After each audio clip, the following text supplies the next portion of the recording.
Coming up, the phone-in, and our question today, are we doing enough to improve access for the disabled? I remember my birth certificate. I was born in Quebec City in 1985.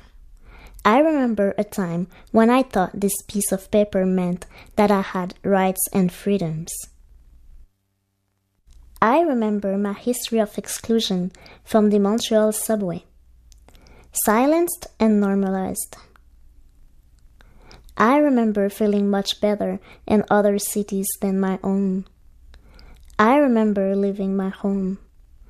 I remember trying to find words to claim my own political exile and being unable to find them in my mother tongue.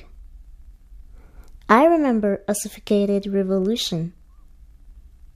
Je me souviens que l'on m'a oublié. Yes, I can remember.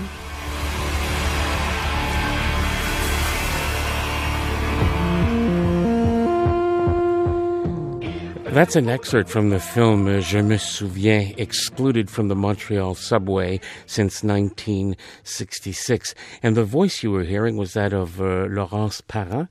She is the person who directed, wrote, and produced the film. And it's an award-winning film. She has won winner of Emerging Artist at Superfest 2010, the International Disability Film Festival. And she's going to be going off to California to collect the award. Laurence, thank you very much for coming in. Well, thank you for inviting me. And congratulations. Thank you. When did you get the idea of making a film about access to the metro? Well, I live in Montreal since for 8 years. So when I moved here, I realized that I couldn't ride the subway like my friends. And it was really, really, really frustrating. And then I started traveling in other cities. And I realized that it was possible to make a subway accessible. So this is when I became more frustrated and more involved in these issues. And then I decided to write my master thesis on the inaccessibility of the Montreal Metro. And it's pretty inaccessible. Yes, we only have 2 subway stations which are accessible right now, and it's only since September. So it's just the beginning. The phone number, if you want to join the conversation, if you want to tell us, share your opinions, 514-597-4500 in the Montreal area, 514-597-4500, and across the province, 1-877-597-4500, 1-877-597-4500. Laurence Parent is our guest today. In the film, you start off by saying, I'm happy, I've left my small town, I'm coming to Montreal, I picked the hippest cégep, and then I get there and everybody else is coming out of what looks like an anthill, and I'm coming in on this special disabled bus. Mm-hmm. And that's when you begin to feel excluded? Yes. I think it's the first day when I started cégep, and I realized that I had to go to cégep in a special white bus. It was the first time of my life that I had to travel on this kind of buses, and I felt really, really bad, but I had to do it because it was the only way for me to go to school. But what did you do before? Before, I was living in a small town, and I was using a regular school bus that was accessible for me and for the other students. So I was in the same bus as anyone else. So how did you get on the bus? There was a ramp, yeah. Mm-hmm. Mm-hmm. So your disability when you were at home wasn't an issue? No, it wasn't. Yeah. Mm-hmm. What's it like there in the film? There's sequences where you're at the bottom of you're looking at the stairway to go up or to go down, and you just can't. There's nothing you can do. Mm-hmm. How often does that? Do you encounter that situation? Well, not that often, because I learned how to avoid those situations. I learned where I could go and where I couldn't. But for example, just today, just to come here in studio, it has been a challenge, because when you take the main elevator, there's stairways to go in your studio, so we had to find another way. So yes, it happens when I don't know where I'm going, when it's not a familiar place. Often, yeah, because our city is not that accessible. And, We're in conversation with Laurence Parent. She's a Montrealer. She directed, wrote, and produced the film Je me souviens, excluded from the Montreal subway since 1966. And we want to know what your opinions are. Are we doing enough to help the disabled and deal with travel and transit issues? Or do you think that we shouldn't be spending money to make the subway system accessible to the disabled? Do you ever get that argument? I mean, do people say, we shouldn't be spending this money to make the metro sites accessible for disabled people? Well, I don't know if I'm lucky, but usually people who do that talk don't have this idea. Yeah. Most of people think that the subway is accessible. They think it is. Yeah. They're like, oh, so how did you get there today? You came by subway. And I have to explain them, no, the subway is not accessible. So most of people, I think that it should be accessible because they think that it's accessible. Because, I mean, I can go to school, university, everything is accessible. So the last thing that is not really accessible in our society is the public transit in Montreal. And you also have the problem that there are some metro stations that are accessible and others that aren't. So if you happen to be wanting to go to a station where there isn't, what do you do? Well, I don't use the subway right now because there's only Berry-UQAM station, Lionel Groux, and the stations in Laval. So it's not on my way. It's not meeting my mobility needs right now.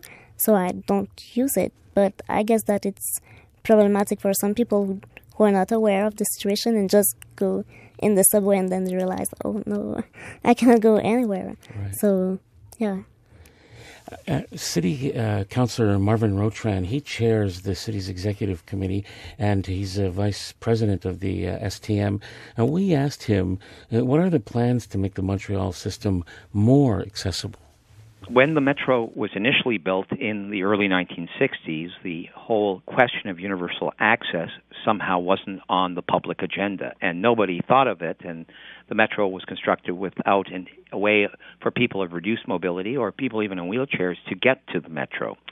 The new extension of the metro to Laval, the 3 stations, are handicapped access. They do have elevators, and the STM does have a universal access plan, but it's a long-term plan, and it relates to one thing, basically, money and our capacity to make the system accessible.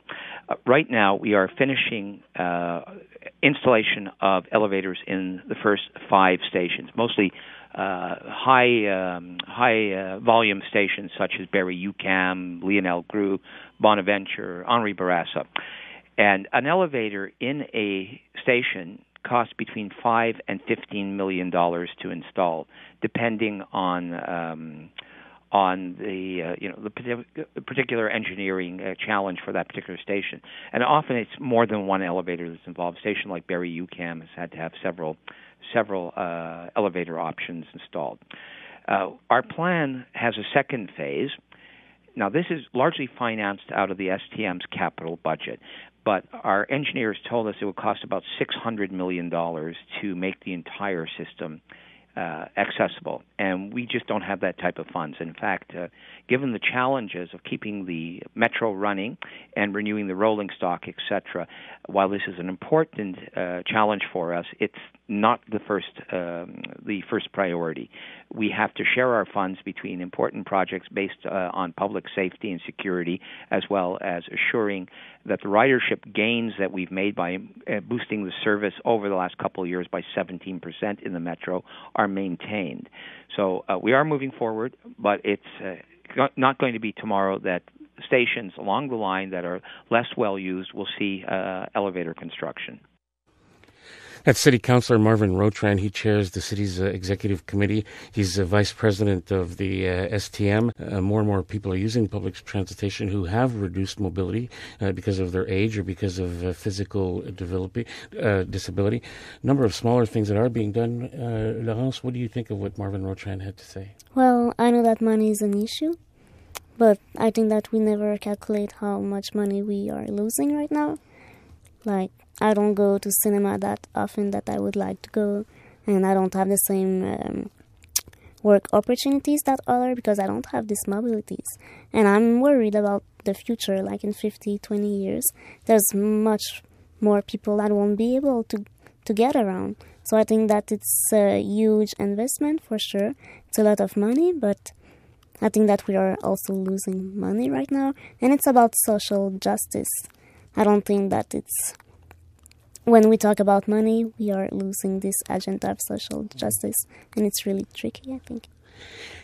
Is it a question of social justice for you? If you are a family member, how challenging or what ways have you found to deal with the situation? You can call us at 514-597-4500, 514-597-4500. And if you're calling from outside the Montreal area, you can call us at 1-877-597-4500, 877-597-4500. 74500. Be interesting to see what the situation is in outside of the urban areas. We've received a text that says that they do have reserved space for wheelchairs on some cars, but no way for people with wheelchairs to access them unless you want to run the chair down the stairs. So people are aware of the situation. Now, your studies, one of the issues that Marvin Rotran raised was the idea that the new ones, like Laval, the ones in Laval, are accessible, but the old ones aren't. What your masters? Mm-hmm. What did you find? How did other urban subway systems deal with this situation? In other cities? Mm-hmm. Well, I didn't really focus on other cities because it was really on the Montreal situation, but through my own travel experiences. Well, I lived in Toronto for a year and a half, and there they had half of subway stations which are accessible. So my experiences in that city was so different because I was able to get around much more easy. And were they newer stations, or were they older? Old station. And the Toronto subway has been built in 1955. So it's even older than the Montreal subway. Yeah. But was it built, from what you're able to see, were they actually built originally, taking into consideration? No. They retrofit them about 10 years ago. This is when they started. So the problem in Montreal is that we are behind all other international cities.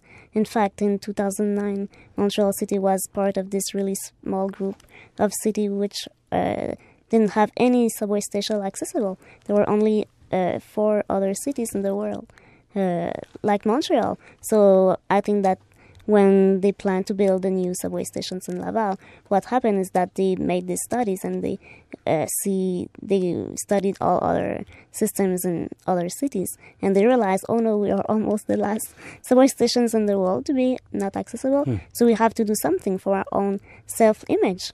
And this is clearly what they said. Like, this is their position. They didn't hide it.